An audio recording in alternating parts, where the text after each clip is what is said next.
is 13 years old and she's never known anything, other than the example that our family has groomed our daughters to be. At the same time, it's like, God, like, is she supposed to settle for a guy to make $50,000 a year because that's the standard? Because that's what the average that guys make? Like, that I'm conflicted. I'm honestly conflicted. And it's just a different type of conversation when it hit home. It's a whole different type of conversation when it hit home, bro. What's going on, Rebel Family? Today's video, Anton Daniels exposed. Anton Daniels exposes himself as a modern lady. But before we get to the video, go ahead and like, share, and subscribe to the channel. So, Anton Daniels of the Lapeef Network, the Lapeef Let's Talk show, exposes himself as a modern woman. We heard some of the catchphrases of modern women, but let's get into the clip in full that you just heard there. Honestly, I'm a, I don't know, JR. I'm so conflicted, bro. Um, I just don't know, honestly. And maybe this is what all guys think, and really, maybe you can tell me what you think also, and if I'm off. But is there any guy truly worthy of how it is that you raising your daughter to be? You know what I'm saying? When we start to take into consideration, right? Because, like, for example, my daughter is 13 years old and she's never known anything, other than the example that our family has groomed our daughters to be. You know what I'm saying? And even in that, it's almost like, you're looking for a certain thing in a guy, and he don't have to automatically be successful, but you know, are we setting our daughters up for failure by having their standards be too high? Do they have to lower their standards to be less than what it was that we raised them to be, or the example that we set prior to? Because largely, if you look at generation after generation, in my personal opinion, it gets worse out here. I don't know if it's because we have more visibility and it's just social media, so we can see more people and how it is that they operate throughout society. But it seems like it's getting worse and worse and worse and worse. And it's almost like, do I want her to just be with a man? Is that the standard? You know what I'm saying? Like, is that it? Like, is that the end goal, to just be married? See, for me, it's to be successfully married. So I over deliver when it comes to the example that I set for. Because even if she don't, let's just say hypothetically, she don't fall into the space to where it's just total, absolute successfully married like me and her mother, maybe she can fall a tier lower, and that's more than acceptable for me. But at the same time, it's like, God, like, is she supposed to settle for a guy to make $50,000 a year because that's the standard? Because that's what the average that guys make? Like, that I'm conflicted. I'm honestly conflicted, and it's just a different type of conversation when it hit home. It's a whole different type of conversation when it hit home, bro. Okay, so there we have it. So there's a lot to unpack there. As I stated, Anton used some of the same talking points that we heard before. He's talking about settling. He's talking about the money that the guy is gonna make. That somehow $50,000 is, that's average. And before I even get started into my analysis and breaking this down, I want to put this out here that I am in no way, shape, or form talking about Anton's family, in particular his daughter. I'm speaking about women in general, which includes my daughters, and you know so what I'm going to say, it actually pertains to them and all women in general. So it's nothing specific to Anton and his family. I just want to make sure I put that out there because this is YouTube. Someone will hear something that I said and say, oh, he's talking about your daughter, and I'm definitely not trying to do that. So that's not what I'm doing. I'm just speaking in general. Okay. So, but before I actually get into it, I want to have Anton actually explain something else because he knows what it is. So I'm going to have him explain what the sexual marketplace value is. Before I move on and get to the analysis here. Y'all are familiar with the sexual marketplace value, right? Yes? No? You guys, ladies, you can nod or blink one time. Are y'all familiar? Are y'all familiar with the sexual marketplace value? Just blink if you know what SMV. Yes? No? Do y'all want to talk? Okay, before I even go any much further, just looking at these, uh, analyzing these the video points, to give my analysis on these.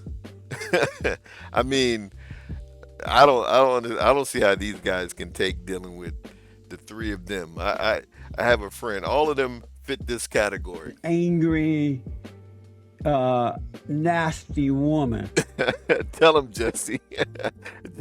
our resident and favorite lovable. I don't even know I can say that on YouTube. Our resident favorite lovable coon, Jesse Lee Peterson, right? You know, he breaks down what type of women they are. You know, Angry, nasty woman. man, those three. I mean, before I even let this keep going, fellas, stay away from these type of women. If they have any of these type of talking points, mannerisms, attitude, the way they act, steer clear. Even if you think whatever they're cute, whatever you think about them, stay clear, far away from them. When you hear their talking points, you hear how they argue, speak over men, how they are so argumentative. And, you know, like Jesse said there, and I don't quote Jesse often, but there's some mean, nasty women. Woof. I mean, these three, whew, my goodness. I couldn't, it's hard for me I cringe even their logic, or lack thereof. They're all over the place. I mean, they just say and think what they want. But let me not digress too far. Let me keep playing this. They'll hopefully nod or something at some point, right? No? Okay, no. All right. So, Okay, so this is basically what the sexual marketplace value is. What women desire in men. Is this Kevin Samuels terminology? Come on, Kay. No, this is life. This is honestly, sexual marketplace value has been around way before Kevin Hold on, Samuels got okay. popular. Oh, okay. Real talk. All right. So sexual marketplace value is largely the thing that men desire in women, and the things that women desire in men is two different things, right? Largely, let's just say for the sake of conversation, in order to expedite this, women desire a man's ability to provide and protect, which means that his ceiling or his ascendance into that comes much later in life, right? Your earning potential as a man explodes, and it doesn't even start to decline until maybe your 60s, So she's heard of it, depending on whenever it is that you retire, whatever Island like that, gal, right? or whatever. So it is. as a man continues to age, he becomes more desirable from women, because that's the time where his peak is much later in life. Whereas the thing that men desire from women often aligns with what she looks like, and her peak comes much earlier. So she ascends much faster, whereas a guy is doing like this in his 20s and a woman is doing like this in her 20s, right? And then she's slowly declining once she hit that wall, and a guy continues to ascend because of the desirability of what it is that women are looking for. So that largely feeds into what the wall is, or what men identify as the wall, because what's desirable for men obviously is something that's coming in a woman that is not past a certain age or whatever, when you look at it on the grand scheme of things. Does that help a little bit? Okay, so he took the long way around to explain what sexual marketplace value is. Is simply put, just your sexual attractiveness in the dating market, right? How sexually attractive you are in the dating market. That's probably the way I would have said it. The less said with them, the better, because they're gonna twist something and flip it all around, right? So he understands what sexual marketplace value is, right? Or at least to some extent, right? He got the point, right? But now when it comes to his daughter, that goes out of the window. And for a person who says to move off of logic and not emotion, he's definitely moving off emotion. Because as a father, we all say, hey, look, you know, our daughters are beautiful. We want the best for them. We want the world for him, and in a way, because he said it, he kind of mentioned Gorilla. Is there any guy that's really good enough for my daughter? Really, that. But so here's the thing: as the father, Anton, nor I don't have control over it either. I can't do it either. We have no control over the sexual marketplace. The young men that are coming up, he said his daughter was 13. So the men who are, or the boys who are 13 or older, will be the ones that are, going to be vying for marriage of his daughter in however many years, right? At least 10 years, because 23, that'll put her right at 23. That will be at the peak of her sexual marketplace value, right? That's where she can get the greatest value on the sexual marketplace. So that means she would start looking, or he's going to look for her, which is a good thing, right? He said he's definitely vetting the husband, and he's going to pick her husband, which is a great thing, and I applaud him for that. So, but the thing is, her prime market value during is going to be 23 to 25, 27, whatever. So she should be ready to start looking. So those guys in that age range, up until 30 or a little bit older than her or whatever, they're going to determine her value, and it's going to be on her sexual attractiveness. It isn't going to be what Anton can provide for her, or her money, her education, all the things that modern women say. And he's saying she has to settle for a dude making 50,000. Well, that's average, or that's above average for a black man. And he said that's, he would prefer that, but he would prefer being in a, regular marriage or whatever, right? And I'll let him speak on that. But if she's average, if my daughters are average, if a woman is average, guess what? Does she deserve, or should she get a man who's above average? No, she's going to get an average man.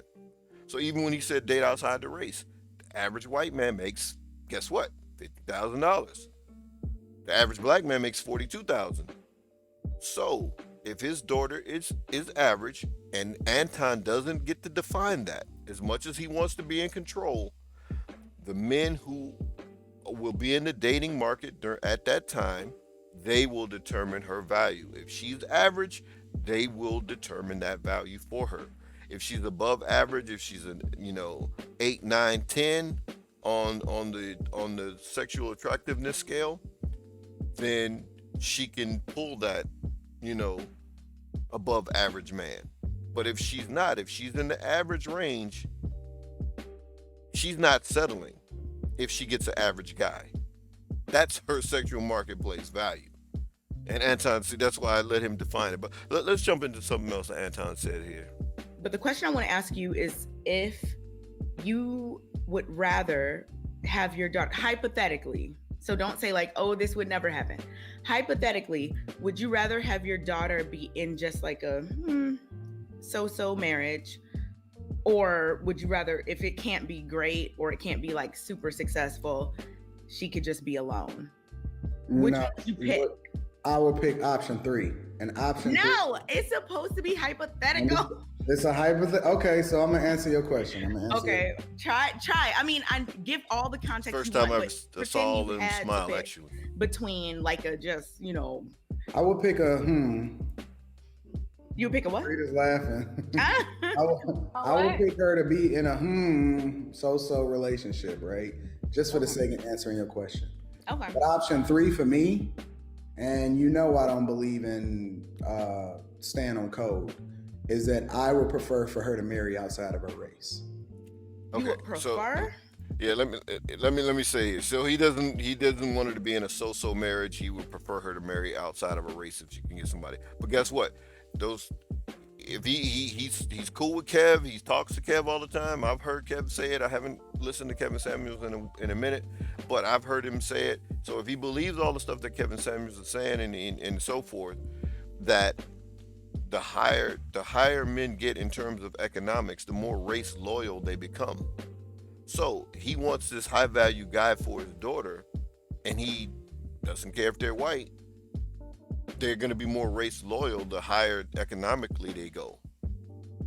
So is he putting his daughter even in a situation to where her pool narrows even further because he doesn't want her to be with an average or be in the so-so hum. And again, this all is based on her sexual marketplace value. If she's average, it's an average guy. Even though we are fathers, it may sting, but we gotta move logically if we're gonna help them out. We can't tell them, hey, you deserve a guy that's a millionaire or whatever. Even though Anton is a millionaire, whatever, his daughter doesn't deserve it just because he's one. If she can't find a suitable candidate, Okay. if she can't find a suitable candidate that meets my expectations within her race, I'm okay 100% with her going outside of her race. I've seen What's the successful next race? marriages. I've seen That makes it even successful harder. marriages. We got some good friends right now, Rita, where this Anecdotal guy, evidence. well, more than one. They He's moving. He's arguing just like a modern woman. Anecdotal evidence, and it's all emotion based, and it's based on. Of course, it's possible. It's possible. But is it probable? Yeah, it could happen. But is it probable? Right? treat She's gonna get a high value white man if she can't get an average black man. And he doesn't want her to have an average black man, but she's gonna be able to move up and get a high value white man. Or I don't know, maybe an average white man in his book will be good enough. Maybe an average white man is better than an average black man. I don't know. They didn't get into that question though. women of my family, and they wind up marrying outside of their race, and they treat them like gold. I mean, they treat them like goddesses. And so I know this is a caveat, and I'm pretty sure that JR did not expect for this conversation to turn this way, but I am very much okay with my daughter marrying outside of her race if she can't find a suitable candidate within it. What races are you talking about? What Any races are race. you referring to? Your Any female race where the friends? guy meets the expectation when it comes to character, drive, and ultimately becoming a better version of himself every single day, I'm okay with him. So what races were your friends? The one that you were just talking about. What Both races of them were are white those? guys. Both of them are white guys. What race are the dudes that you said you were grooming some people to kind of be the dating pool? Guys that I mentor, young guys, they all black. Okay. So would you say you would prefer for your daughter to I date, would prefer for her to not date, marry a black I man? would prefer for her to go outside of her race than to settle for some substandard. Not saying that all black people are substandard, because I know the overwhelming majority of the people that's in my network are black, right? However, and they all awesome. But if we just go on purely off of statistics, and we saying that, okay, only 1 in 4 black women are married, right? And then you also add on the caveat of that the average guy, if we can't ignore it, only the average black guy makes less than $50,000 a year. If she has to settle for that, then I would prefer for her to go outside of her race in order to be successfully married. I'm okay with that. So I just wanted to let him say that because he kept using the word settle, right? Settle. And like I said again, he understands that it's based on her sexual market place value. It's not settling if on that scale her sexual marketplace value is average, then it's not settling to be with an average dude. So he's moving just like one of these modern women saying, well, I'm settling when that's actually her speed, or that's actually her equal in the sexual marketplace value, right? Or in the sexual marketplace. So it's not settling, it is just meeting your equal in the sexual marketplace. So, and like I said, this goes for my daughters as well. They're not exempt. This goes for any men and women around, right? If you're average dude, you get an average looking woman, right? Could you luckily and pop up and get above average woman? Sure. All those things are possible. But what are the probabilities? You know what I mean? And then, like I said, Anton's throwing another thing in there about dating outside our race. You know, they're more race loyal than black men. And if it's a white dude that dates outside of his race, now guess what? Instead of just being locked into just black women, excuse me, just white women, he now has black women to pull from. So now his daughter would have to compete not with just black women, but against white women or Asian women, and maybe she had to compete with that in just being in the sexual marketplace anyway. But if it's looking for, okay, black men, they kind of they date primarily or marry primarily black women, so it's a better option. She has a higher probability to find a high value guy amongst the black or above average guy. Let me not say high value guy, right? I'm not saying it. Above average guy amongst the black men than going over to white men. But anyway, like I said again, this is not about his daughter. I don't know his daughter. I'm not taking shots at anybody's family or anything. I just saw this and thought Anton was moving like a modern woman because he kept saying she's settling. I don't want her to settle. But I'm like, hey, you don't get to make that determination of what her sexual marketplace value will be. It is going to be the dudes that are in her that are in the marketplace and in the dating marketplace or the sexual marketplace when she comes of age. It is going to be those dudes who determine what her value is, and not you as a father or not me as a father. We don't get to determine that, right? It's going to be those men. And no matter what he tries to do, you could say, you could preach whatever, your money, whatever. Those guys determine that. And it's going to be based on her sexual attractiveness, not her schooling, your money, her money, any of that stuff. Yes, her femininity helps. Yes, he said that they're raising her as a wife, and his wife is very feminine and teaching her all those things. That's great, but it still is going to come down to how sexually attractive she is to the men in the dating pool when she comes of age, right? So those are my final thoughts. Anton was moving like a modern woman in this particular video that I saw here, because it was pretty emotional based and that's why he said he's so conflicted. He admitted it in part of that video. I didn't play the clip here, but he did admit that it's difficult. And when he was asked the question, he actually flipped it around about, are you raising your daughter to be a wife? He flipped it to the men and was like, oh, I'm worried about the dudes out here, and it's like, it's not no good dudes out here and all this kind of stuff. That's what he was saying. He was like, yeah, I know. He admitted that, yeah, I know I flipped the question and I flipped the answer and so forth. But so at least he recognizes, hey, but as the daughter gets older, it's gonna have to be logic over feelings. And the sexual marketplace it never loses. It's like the house, right? When you're at the crap table or you're at the casino, the house never loses. The house always wins. So those are my final thoughts. Peace, Rebel family.